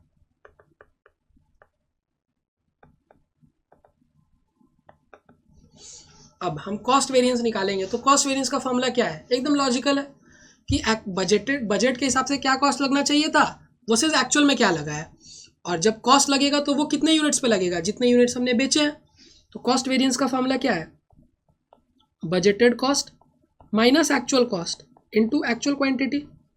बजट के हिसाब से क्या लगना चाहिए था माइनस एक्चुअल में क्या लगा है, और ये जो डिफरेंस है ये तो एक्चुअल क्वांटिटी जितनी आपने बेची है उस पर लगेगा ना, इसीलिए मल्टीप्लाई किससे किया? एक्चुअल क्वांटिटी से। देखिए 6,60,000 का एक्चुअल प्रॉफिट, बजटेड प्रॉफिट 7,80,000 का, 120 का वेरिएंस है। कॉस्ट वेरिएंस स्टैंडर्ड कॉस्ट या फिर budgeted cost minus actual cost into actual quantity, X Y Z तीनों में। एक्स में एक्स का स्टैंडर्ड कॉस्ट, बजटेड कॉस्ट था 28, एक्चुअली में लगा है 30 रुपीज़, 2 रुपये कॉस्ट ज़्यादा लग गया। कितने यूनिट्स पे? 20,000 यूनिट्स पे, तो ये आ गया। सिमिलरली वाई में बजट था 48 लगना चाहिए था, एक्चुअल में 50 लग गया, 2 रुपये ज़्यादा लग गया, 22,000 यूनिट्स पे, 44,000 एडवर्स। जेड में बजट के हिसाब से 64 का कॉस्ट था, एक्चुअली में 63 ही लगा, तो ये तो अच्छी बात है ना, कॉस्ट कम लगा 1 रुपये। कितने यूनिट्स पे? 16,000, तो 16,000 फेवरेबल। नेट में ये आ गया 68,000 एडवर्स। क्लियर, बहुत ईजी है। फिर सेल्स प्राइस वेरिएंस, नाम से समझिए प्राइस वेरिएंस, प्राइस में फेरबदल है। तो प्राइस एक्चुअली में क्या प्राइस आपने लिया माइनस स्टैंडर्ड प्राइस क्या था, और जब आप प्राइस चार्ज करोगे तो वो एक्चुअल क्वांटिटी पे चार्ज करोगे, तो actual price minus standard price into actual quantity. Actually में आपने 42 चार्ज किया, स्टैंडर्ड प्राइस क्या है? 40 रुपीज़, दैट मीन्स 2 रुपीज़ ज़्यादा मिल गए आपको। बजट के हिसाब से तो 40 रुपीज़ ही सेलिंग प्राइस थी, एक्चुअली में आपने 42 लिया, 2 रुपीज़ ज़्यादा, तो 2 into 20,000 that is 40,000 favourable. Y में 56 मैंने चार्ज किया, मेरे को चार्ज कितना करना था? 60, 4 रुपीज़ कम चार्ज किया, तो एडवर्स वेरिएंस आएगा। कितने यूनिट्स पे? 22,000 यूनिट्स पे, तो 4 इंटू 22,000 88,000 एडवर्स। फिर जेड में मैंने 81 चार्ज किया, मेरे को चार्ज करना था 80, मतलब बजट के हिसाब से सेलिंग प्राइस 80 थी, मैंने 81 चार्ज किया, 1 रुपये ज़्यादा किया, 16,000 यूनिट्स पे, तो 16,000 फेवरेबल। नेट में ये आ रहा है 32,000 एडवर्स। अब प्रॉफिट वॉल्यूम वेरिएंस, तो profit volume variance, profit volume, तो वॉल्यूम चेंज करना है। एक्चुअली में मैंने क्या बेचा वर्सेस बजट कितना था, मल्टीप्लाइड बाय स्टैंडर्ड प्रॉफिट। तो एक्चुअली में मेरे को बेचना था, बजट के हिसाब से मेरे को बेचना था 25,000, मैंने बेचा है सिर्फ 20,000, तो 20,000 माइनस 25,000 कम बेचा है, नेगेटिव वेरिएंस आएगा। और हर एक यूनिट पे प्रॉफिट कितना है स्टैंडर्ड के हिसाब से? 12 रुपये, 60,000 एडवर्स। फिर वाई में मैंने बजट बनाया था 20,000 का, मैंने सेल किया है 22,000, ज़्यादा कर दिया है, 2,000 ज़्यादा, तो 2,000 units multiplied by 12 rupees, budgeted profit जो था 24,000 फेवरेबल। अब जेड में 15,000 का टारगेट था, मैंने सेल किया 16,000, अगेन 1,000 यूनिट ज़्यादा, और बजटेड प्रॉफिट है 16, तो ये आएगा 16,000 फेवरेबल। नेट में 20,000 एडवर्स। अब इन तीनों का टोटल करिए, 68,000 प्लस 32,000 प्लस 20,000, तीनों ही एडवर्स है, तीनों को टोटल किया 120 एडवर्स आ गया। ये भी 1,20,000 एडवर्स है। ये भी 1,20,000 एडवर्स आ गया। यही करना था, पता है इतना इजी। तो बहुत इजी क्वेश्चन था स्टैंडर्ड कॉस्टिंग का। बी देखिए, standard set for a chemical mixture of Chemco limited is as under. Material given है, मतलब ये मटेरियल वेरिएंस का क्वेश्चन है। अरे भाई साहब इतना easy easy question. A standard mix है 80%, बी 20%, स्टैंडर्ड प्राइस गिवन है, standard yield in production is 75%। इस लाइन का क्या मतलब है? इस लाइन का मतलब है कि अगर मैं स्टैंडर्ड के हिसाब से ए डालता हूं 80 kg, बी डालता हूं 20 kg, तो इनपुट मैंने कितना डाला 100 kg, मेरे को आउटपुट सिर्फ 75% मिलेगा। आउटपुट सिर्फ 75% मिलेगा। इस लाइन का ये मतलब है कि आप जो भी इनपुट डालोगे उसका सिर्फ 75% ही आपको आउटपुट मिलेगा। तो the actual quantity produced was 1800 kg। Actually में प्रोड्यूस कितना हुआ है 1800, तो मैंने डाला कितना होगा पहले आप ये सोचिए। अगर आपको एक्चुअल स्टैंडर्ड क्या कहता है कि आप जितना डालते हो उसका 75% ही मिलता है। तो अगर 1800 kg आउटपुट है तो आपने इनपुट क्या डाला होगा 1800 बाई 75%, 1800 बाई 75%, 2400 kg।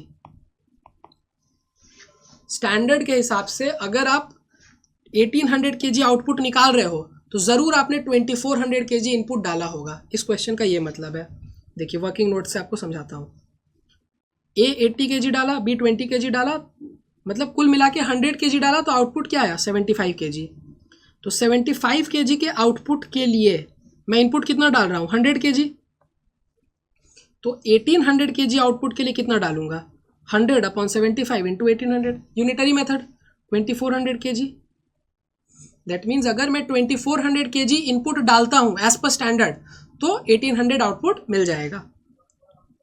देखिए मटेरियल कॉस्ट कार्ड 2400 2400, ए हम 80% और बी 20%, यहाँ पे रेशियो गिवन है 80-20 का, तो 80-20 के हिसाब से 1920 kg और बी 480 kg। रेट आपको गिवन है, ये आ गया। एक्चुअल क्वांटिटी आपको गिवन ही है 1400 600, प्राइस भी गिवन है, मल्टीप्लाई कर दिया।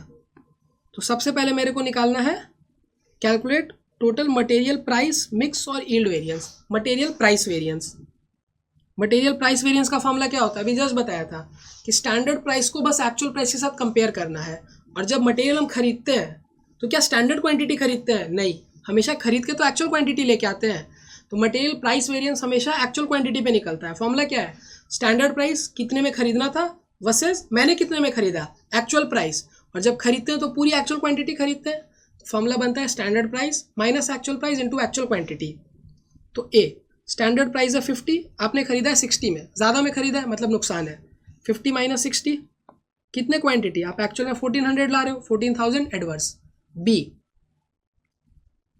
100 में खरीदना था, आपने 90 में ही खरीद लिया, वाह अच्छा किया, पैसे बचा दिए, 10 रुपीज़ करके पैसे बचाए हैं। कितने क्वांटिटी पे, आप 600 क्वांटिटी लेके आ रहे हो, तो 10 इंटू 600 6000 फेवरेबल, नेट में 8,000 adverse. Clear. Material mix variance, mix variance का फॉर्मूला क्या होता है, revise standard quantity minus actual quantity into standard price.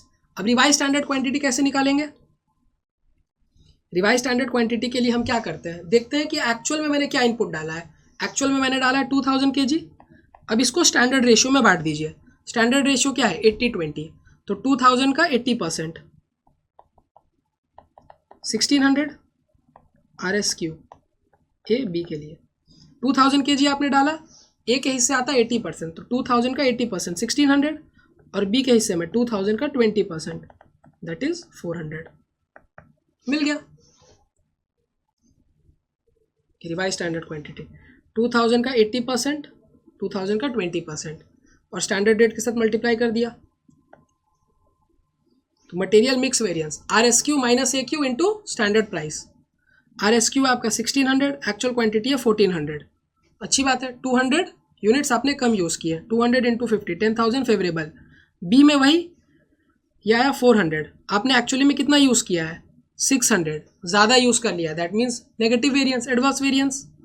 400 minus 600 into 100 20,000 adverse, net में आया ये 10,000 एडवर्स। क्लियर है? अब यील्ड वेरिएंस में स्टैंडर्ड क्वांटिटी को आरएसक्यू के साथ कंपेयर करते हैं। स्टैंडर्ड क्वांटिटी क्या है? 2400 का 80%, 1920 और 480। तो 1920 माइनस 1600, 480 माइनस 400, बस पुट करना ही आ जाएगा आपका। बहुत ईजी है ये, दोनों ही स्टैंडर्ड कॉस्टिंग के क्वेश्चन बहुत ज़्यादा ईजी थे, एकदम ईजी है। The factory of RS Limited is currently running at 50% capacity, produces 5 lakh units at a cost of 900 per unit, as per details given below. अभी 50% कैपेसिटी पे काम कर रही है, 5 लाख यूनिट्स प्रोड्यूस कर रही है, तो 100% कैपेसिटी पे कितना प्रोड्यूस करने वाली है? 5 lakh upon 50%, that is 10 lakhs। Current selling price सब कुछ गिवन है। 60% वर्किंग पे मतलब 6 लाख यूनिट्स पे। मटेरियल कॉस्ट 2% से बढ़ने वाला है, अभी 500 लग रहा है, 2% बढ़ जाएगा तो क्या होगा? 500 प्लस 2%, 510 लगेगा।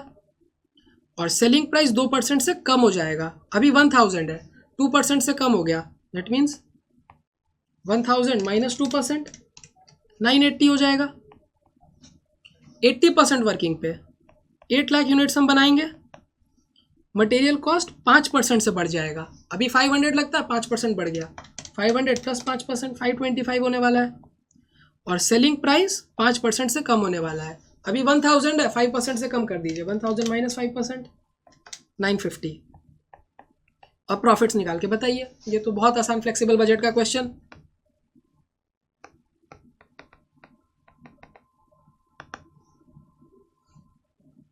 ये सब मैंने वर्किंग्स यहाँ पे कर दी है।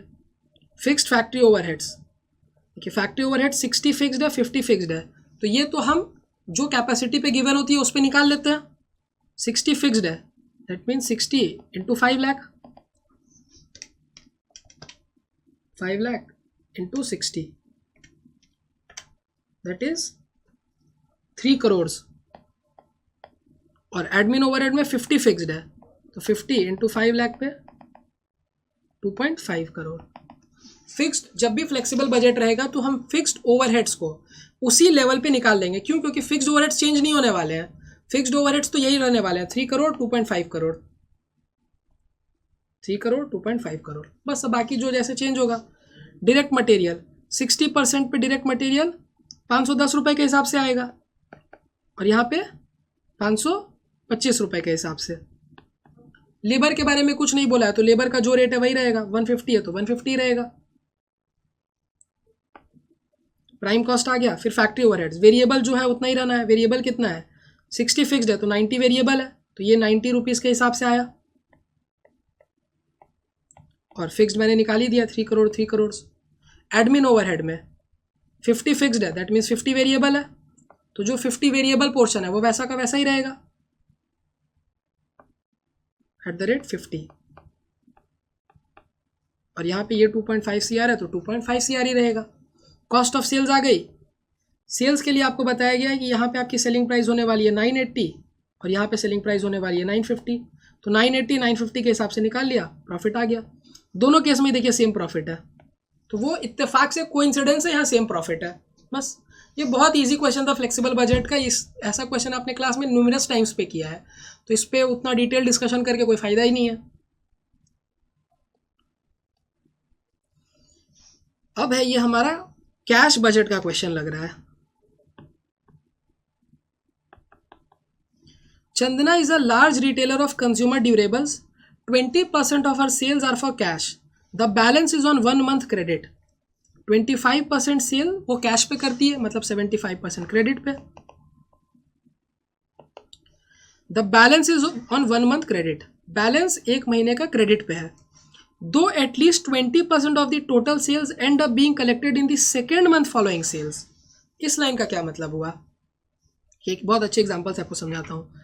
इसका मतलब है कि जनवरी में अगर आपने कोई सेल किया है तो 75% तो जनवरी में ही 25% तो जनवरी में ही मिल जाएगा। लिखा हुआ है ना कि 25% कैश में है, तो 25% तो उसी महीने मिल गया। बाकी का जो है उस पर 1 महीने का क्रेडिट है, 1 महीने का क्रेडिट है। कितना बाकी है? 75%। तो अप्रैल के बाद आया फरवरी। अब इन्होंने आगे बताया है कि 20% ना आपको सेकेंड मंथ में मिलता है, मतलब जो फॉलोइंग मंथ है, जैसे जनवरी के बाद फरवरी आया, उसमें 75% पूरा नहीं मिलेगा, उसमें सिर्फ 55% मिलेगा। और जो बचा हुआ 20% है वो कब मिलेगा?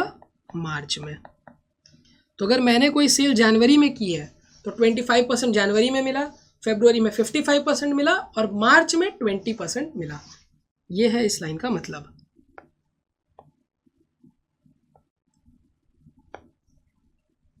You are given the following data. Schedule of cash collection expected during April, May, June. अब एक बात बताइए, अप्रैल में कब का पैसा आएगा?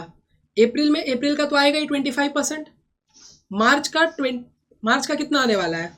लॉजिकली सोचिए, अभी जो मैंने बताया। जनवरी का पैसा कब तक मिलेगा? जनवरी का पैसा जनवरी में मिलेगा, फरवरी में मिलेगा, मार्च में मिलेगा। तो जनवरी का तो कोई भी पैसा अप्रैल में जून में नहीं आने वाला है, ठीक है। अब फरवरी पे चलते हैं। फरवरी में 25% तो उसी महीने मिल गया। 55% कब मिलेगा? मार्च में, और 20% पैसा मिलेगा अप्रैल में। वही तो रूल है कि जो महीने में आप सेल करते हो उसमें 25% तो उसी महीने मिल जाता है, 55% नेक्स्ट महीने मिलता है, और जो बचा हुआ 20% है वो सेकेंड महीने में मिलता है। तो फरवरी में अगर मैंने कोई सेल किया होगा तो 25% तो उसी महीने में आया, 55% मार्च में आया, और 20% कब आएगा? अप्रैल में। तो फरवरी में मैंने जो सेल किया है 120, इसका 20% कब आएगा? अप्रैल में। तो 120 का 20% 24, ये आ गया अप्रैल में। क्लियर? सेकंड, मार्च में जो मैंने सेल किया तो मार्च में 25% मिला, अप्रैल में कितना आएगा? 55%, तो 160 का 55%। देखिए ये आया 160 का 55%। और जो बाकी 20% है वो कब मिलेगा? मई में। तो 160 का 20% मिल गया मई में। जून में तो मिलना नहीं है, पूरा रियलाइजेशन हो गया। अब अप्रैल में, जो मैंने अप्रैल में सेल किया, उस अप्रैल का सेल तो 25% मुझे अप्रैल में ही आ जाएगा। 25% अप्रैल में मैंने कितना सेल किया है? 200, तो 200 का 25%, ये आ गया अप्रैल में। क्लियर है ना? कंफ्यूजन नहीं हो रहा है ना? कंफ्यूजन नहीं होना है। फरवरी का जो सेल है उसका पैसा कब आएगा? फरवरी में, मार्च में, अप्रैल में। तो अप्रैल में सिर्फ 20% आया, डाल दिया। मार्च में आएगा 25%, अप्रैल में आएगा 55%, तो 55% अप्रैल में डाल दिया। और जो बचा हुआ 20% है मार्च का, वो कब मिलना है? जून में, वो जून में डाल दिया। अप्रैल में जो सेल किया उसका 25% तो अप्रैल में ही आ जाएगा, आ गया 25% अप्रैल में। मई में कितना मिलेगा? मई में 55% मिलेगा, तो 200 का 55% मई में मिला। और जो बैलेंस 20% है वो कब मिलेगा? जून में, तो 200 का 20% जून में आया। मई में मैंने जो सेल किया होगा उसका 25%, मई में कितना सेल किया? 200, तो 200 का 25% उसी महीने मिल गया, और 55% नेक्स्ट महीने मिला, 200 का 55%। और बाकी जो 20% है वो मिलेगा जुलाई में, तो जुलाई का हमें करना नहीं है।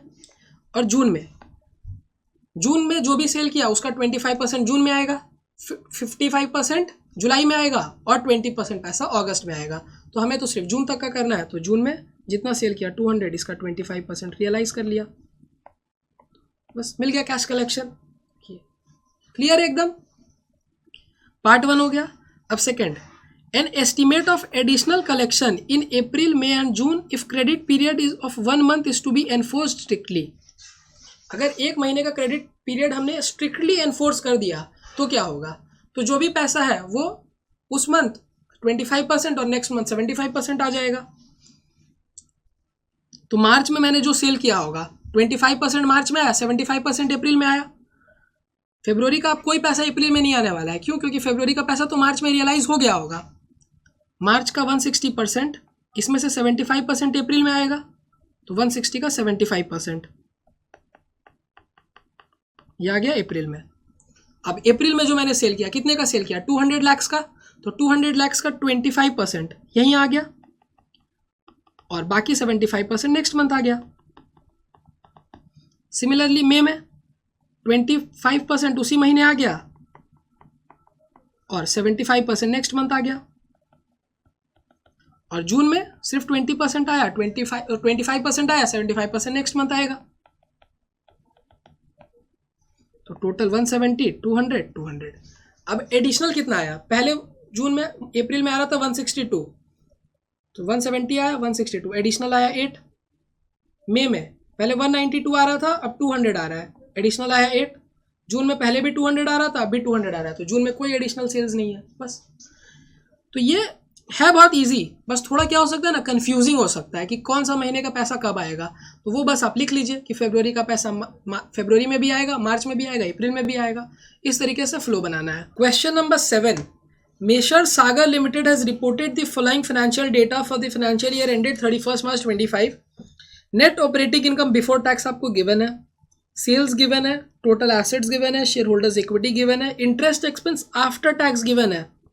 ये बहुत अच्छी बात है, इंटरेस्ट एक्सपेंस आफ्टर टैक्स है, इसका मतलब कि net operating income before tax में पहले टैक्स माइनस करेंगे फिर इंटरेस्ट माइनस करेंगे। क्यों? क्योंकि इंटरेस्ट ऑलरेडी आफ्टर टैक्स है, तो मेरे को ऑपरेटिंग प्रॉफिट चाहिए आफ्टर टैक्स, उसमें से मैं टैक्स माइनस कर पाऊंगा। Tax rate 25%, capital employed given है, weighted average cost of capital given है। Analyse return on equity using DuPont analysis. जल्दी से डू पॉइंट एनालिसिस का फॉर्मूला बताइए, कैसे निकालते हैं आरओई। वेरी गुड, क्या फॉर्मूला है? नेट प्रॉफिट रेशियो, पहले तो नेट प्रॉफिट अपॉन सेल्स, दूसरा asset turnover ratio, sales upon total assets, और तीसरा है हमारा इक्विटी मल्टीप्लायर। इक्विटी मल्टीप्लायर का formula total assets upon share holders equity.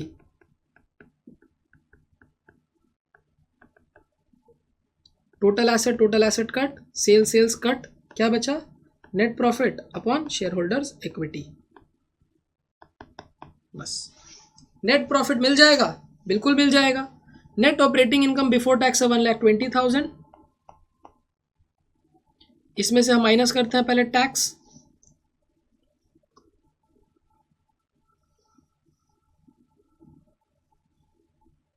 @ 25%, tax minus करिए।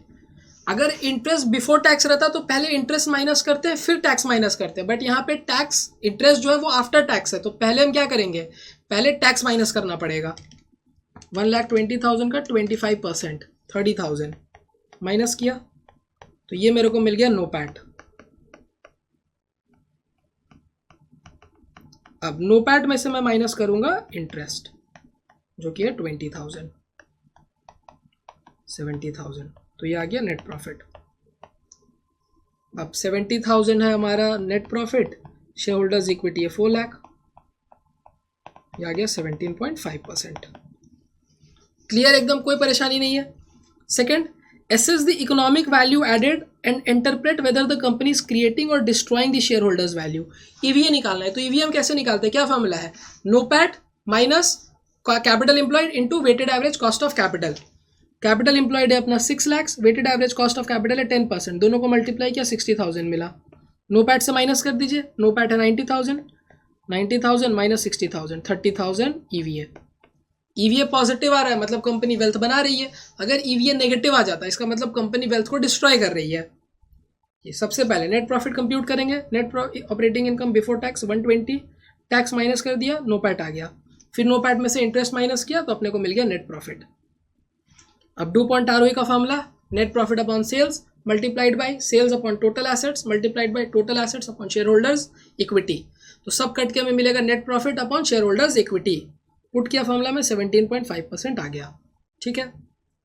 इकोनॉमिक वैल्यू एडेड का formula, NOPAT minus capital employed into weighted average cost of capital. NOPAT 90,000 है, capital employed into weighted average cost of capital है 60,000, 30,000 आया EVA।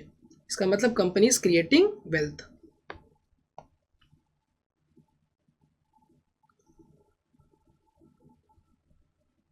लिख लेते हैं ना अपने, एज EVA इज पॉजिटिव,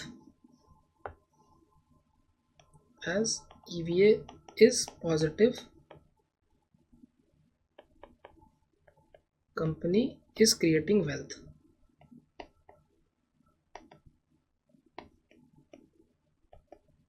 क्योंकि हमारा EVA पॉजिटिव है इसका मतलब कंपनी वेल्थ बना रही है। फिर थर्ड पार्ट क्या है, discuss the relationship between do point ROE and EVA। Do point ROE और EVA में रिलेशनशिप क्या है? देखिए, ROE हमें बताता है कि कंपनी रिटर्न्स कैसे कमा रही है। हो सकता है कंपनी के नेट प्रॉफिट मार्जिन्स बहुत अच्छे हो, तो वो सेल करती है तो उसमें नेट प्रॉफिट मार्जिन अच्छा है, इसके वजह से नेट प्रॉफिट ज़्यादा आता है तो रिटर्न अच्छा है। हो सकता है कंपनी अपने एसेट्स को बहुत अच्छे से यूज़ करती है सेल्स जनरेट करने के लिए, पॉसिबल है।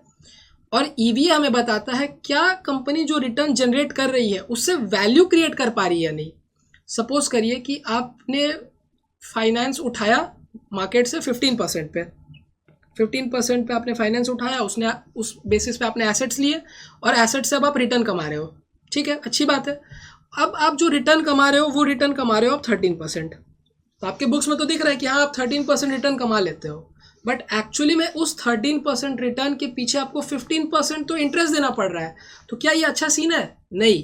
क्यों? क्योंकि आप वेल्थ डिस्ट्रॉय कर रहे हो। तो ईवीए हमें बताता है कि रिटर्न्स तो आ गया, बट क्या उस रिटर्न्स की वजह से हम वेल्थ क्रिएट कर पा रहे हैं, ये बात बताता है हमें EVA. Do point explains how a company generates it's returns. Do point बताएगा कंपनी रिटर्न्स कैसे कमा रही है। हो सकता है कंपनी का नेट प्रॉफिट रेशियो अच्छा हो सकता है कंपनी अपने एसेट्स को बहुत अच्छे तरीके से यूज करती हो जिसकी वजह से सेल्स अच्छा हो रहा हो, पॉसिबल है। बट क्या उस रिटर्न्स के हेल्प से कंपनी वेल्थ क्रिएट कर पा रही है? But EVA determines if those returns are actually enough to create value. क्या वैल्यू क्रिएट हो रहा है? वैल्यू कब क्रिएट होगा? वैल्यू तब क्रिएट होगा जब आपका रिटर्न आपके कॉस्ट ऑफ कैपिटल से ज़्यादा हो। इस क्वेश्चन में देखिए 30,000 का वेल्थ क्रिएट हुआ, क्यों? क्योंकि हमारा जो ROE है 17.5% वो हमारे कॉस्ट ऑफ कैपिटल से ज़्यादा था, बस यही लॉजिक है। Do point tells you what is driving the return. Do point यही बताता है कि रिटर्न कैसे आ रहा है, और ईवीए ये बताता है क्या वो रिटर्न हमारे कॉस्ट ऑफ कैपिटल से ज़्यादा है या नहीं। बस as simple as that, very easy question. चलिए, CSLLP has designed a new type of sailing boat. They have just completed an initial run of 30 boats. मतलब एक बैच में वो 30 बोट्स बना रहे हैं। एक बैच, ये हमारा बैच है, 30 boats. Direct material 20,000, direct labour 24,000, tooling cost reusable है 3,000, वेरिएबल ओवरहेड ₹0.5 पर लेबर आवर, 0.5 है पर लेबर आवर का, और आपने 3,000 रुपये खर्च कर दिए हैं तो लेबर आवर्स कितना कंज्यूम हुआ होगा वो पता चल जाएगा। लेबर आवर्स आने वाला है 3,000 upon 0.5, that is 6,000 labour hours. 6,000 labour hours अपने कंज्यूम करते हैं। फिक्स्ड ओवरहेड से हमें कोई मतलब नहीं है, ये तो वैसे भी फिक्स्ड रहता है। The firm has been asked to bid on a prospective contract for 90 sailing boats. 90 sailing boats के लिए आपको एक कॉन्ट्रैक्ट कोटेशन देना है। An 80% learning curve is thought to be pertinent in this case. The marketing director believes that the quotation is unlikely to be accepted if it exceeds 1,10,000, and as the company is short of work, he believes the contract is vital. Marketing director का कहना है कि अगर हम 1,10,000 से ज़्यादा का quotation देंगे सामने वाली कंपनी को तो वो हमारे कोटेशन को रिजेक्ट कर देंगे। तो कोटेशन हमें मैक्सिमम कितने का देना है? 1,10,000 का, और हमें ये काम चाहिए। तो चेक करो क्या 1,10,000 के कोटेशन पे हम कुछ कंट्रीब्यूशन बना पा रहे हैं या नहीं, यही चेक करना है। क्वेश्चन पढ़ के तो यही समझ में आ रहा है कि 1,10,000 से ज़्यादा का कोटेशन दे नहीं सकते, मतलब 1,10,000 का कोटेशन देना है। अब उसमें हमारा कॉन्ट्रीब्यूशन अगर पॉजिटिव आ रहा है तो दे देंगे कोटेशन, नहीं कॉन्ट्रीब्यूशन पॉजिटिव आ रहा है तो फिर छोड़ देंगे, as simple as that. You are required to calculate the profit or loss if the contract is accepted at 1,10,000, मतलब 1,10,000 का अपने को कोटेशन देना है। हमें 90 बोट्स के लिए निकालना है, तो फर्स्ट बैच 30 बोट्स, सेकेंड में 60 बोट्स, और फिर सीधा 4, क्योंकि लर्निंग कब अप्लाई हो रहा है तो हम डबल करते जाएंगे। 4 पे अपने पास हो जाने वाले 120 बोट्स। एवरेज टाइम कितना लगेगा? 6,000 लेबर आवर्स लगा है 30 बोट्स पे, 6,000 लेबर आवर्स लगा है 30 बोट्स पे, तो ऑन एन एवरेज टाइम कितना लगा है?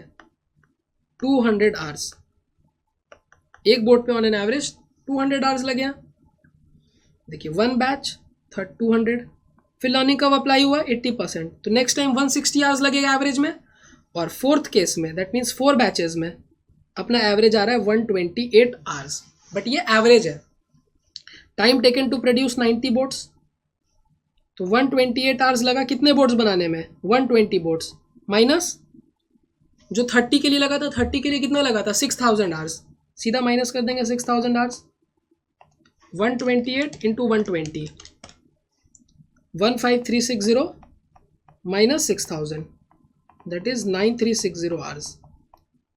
9360 आवर्स लग रहा है। अगेन ये 9360 कैसे आया, देखिए 4 बैच के लिए 128 आवर्स का एवरेज टाइम लग रहा है, तो टोटल में टाइम कितना लगा, 128 आवर्स लगा 120 बोट्स को बनाने के लिए। मल्टीप्लाई करिए 128 इंटू 120, 15360 आवर्स। ये 120 बोट्स का है। 30 बोट्स का आपको पता है 6000 आवर्स लगता है, तो 120 माइनस 30 90 का पता चल जाएगा, माइनस करके माइनस 6000 आवर्स, यह आएगा हमारा 9360 आवर्स। अब यहाँ से कंट्रीब्यूशन निकाल लेंगे। रेवेन्यू 1,10,000 का रेवेन्यू है। वेरिएबल कॉस्ट 20,000 रुपीज़ लगा था 30 बोट्स के लिए, 90 बोट्स के लिए कितना लगेगा, सीधा मल्टीप्लाई बाई 3 कर दीजिए 60,000। डायरेक्ट लेबर लगा है 24,000, कितने बोट्स के लिए, 30 बोट्स के लिए, बट ये है आवर्स के हिसाब से, दैट मीन 6,000 आवर्स का। 6,000 आवर्स के आपने 24,000 रुपीज़ दिए, तो पर आवर का कितना हुआ, 24,000 divided by 6,000, that means per hour का 4 रुपीज़। 6,000 आवर्स के बदले आपने 24,000 दिए, 4 आवर्स 4 रुपीज़ पर आवर। यहाँ पे 9360 आवर्स है हमारे पास, तो 9360 इंटू 4 यह आएगा 37440 माइनस क्या, वेरिएबल ओवरहेड 0.5 लगता है पर लेबर आवर, और कितने लेबर आवर्स लग रहे हैं 9360, तो 9360 इंटू 0.5 4680 माइनस क्या, कंट्रीब्यूशन आ गया अपना 7880। इस पॉइंट को ध्यान में रखिएगा। हो सकता है कि आपने देखा हो कि 30 बोट्स के लिए 24,000 लगा, तो 90 बोट्स के लिए सीधा 3 से मल्टीप्लाई कर दो, नहीं, लेबर आवर्स तो कम हो गया ना ऑन एन एवरेज, तो लेबर आवर्स के हिसाब से हम निकालेंगे। 24,000 रुपीज़ हमने खर्च किए 6,000 लेबर आवर्स के, मतलब पर लेबर आवर का 4 रुपीज़ है, तो 9360 लेबर आवर्स का क्या होगा, 9360 इंटू 4, वहाँ से मिल गया हमें।